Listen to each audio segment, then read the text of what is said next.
ना हात उरले होते, ना कान उरले होते, ना डोळे उरले होते, ना पाय उरले होते.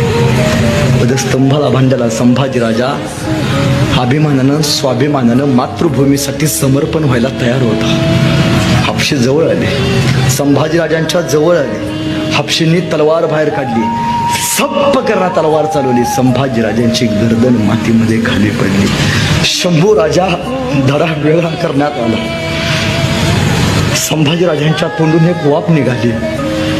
वाफेबरोबर माती आकाशात उंच उडाली आणि उडणाऱ्या मातीला माझा संभाजीराजा सांगत गेला, सांगा आबासाहेबांना, सांगा आबासाहेबांना, तुमचा छावा मातीत नाही मेला, तुमचा छावा मातीसाठी मेला.